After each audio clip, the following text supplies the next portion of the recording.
This on? Yay! Hi! I'm Joshua Triplett, as they said. I'm a stand-up comic, at least I try. And, how's everybody doing? Yeah.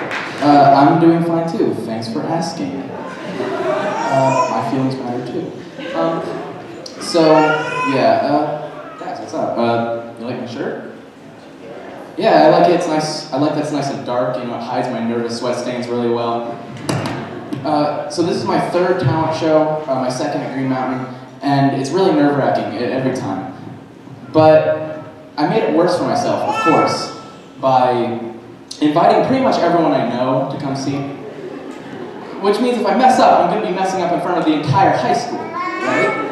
And then I was like, oh wait, that's not a big deal because, you know, we all know how kind and understanding high school students can be. I'm sure that no one's going to make fun of me if I mess up.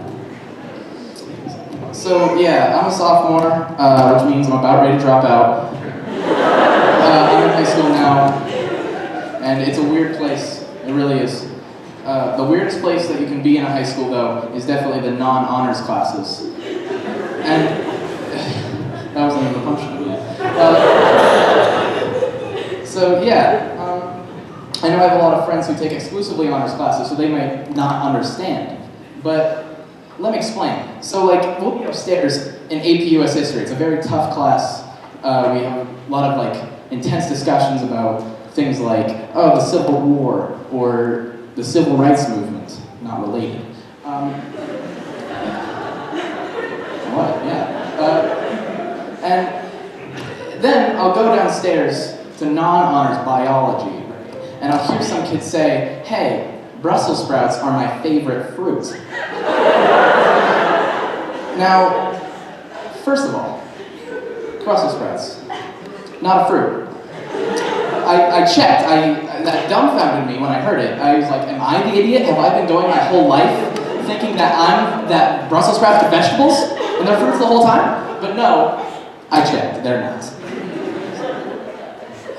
Yeah. Second of all, if you're gonna change fruits and vegetables around, can you at least pick a vegetable that isn't the worst one? Like, I'm sorry, I don't know how people eat these disgusting miniature green garbage bags like every day. Yeah. Honors classes are also weird, but not really. They're just hard, is what the word I'm looking for.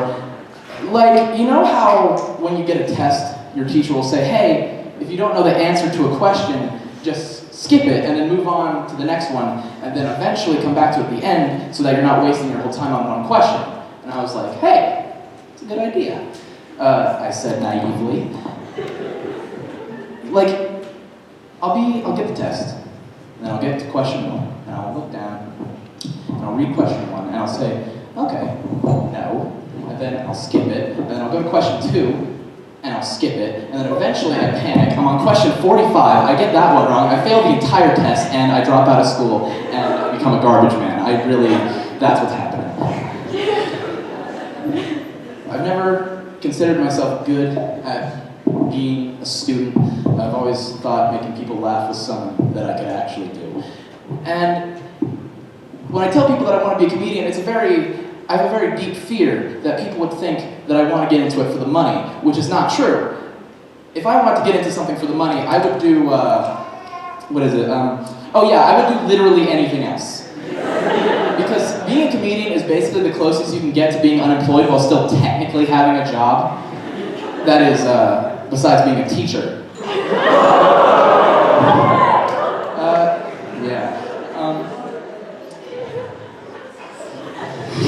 That was good, yeah?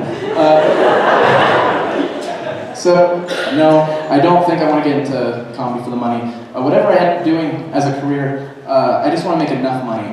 And what I mean by that is, when I go into a Taco Bell, I don't want to have to check my bank account first. That would be really nice if I could do that. Because Taco Bell is like the worst restaurant, and if you can't even afford to poison yourself with their disgusting food, then like, you're just in a bad place. So yeah, I don't know how far I could get in comedy. It's a very competitive business. But I've always thought it would be cool to be on the radio. I don't know if any of you listen to 103.1 FM, but that's the comedy radio in Denver. And you hear some decent stuff on there, you know. But I started thinking, like, I don't actually want to be on the radio, and because I had this thought process, right? I was like, hey, you can't be too funny if you're on the radio, you know? Because imagine it like this: you're on the radio, you're driving your car, right? And you hear a really funny joke, like A+ material, like you're hearing from me, and then you start laughing, you're crying, and you can't see the road, and there's a squirrel in front of you, and then you swerve, and you accidentally like hit an orphan or something. Like, that'd be horrible! Like, what if? And I don't want to do that. I don't want to be the one to cause that. No one does. So, I figured you can only have, like, decent at best comedians on the radio, and then I figured, hey, if that's the truth, then I would fit in perfectly, right? Thank you.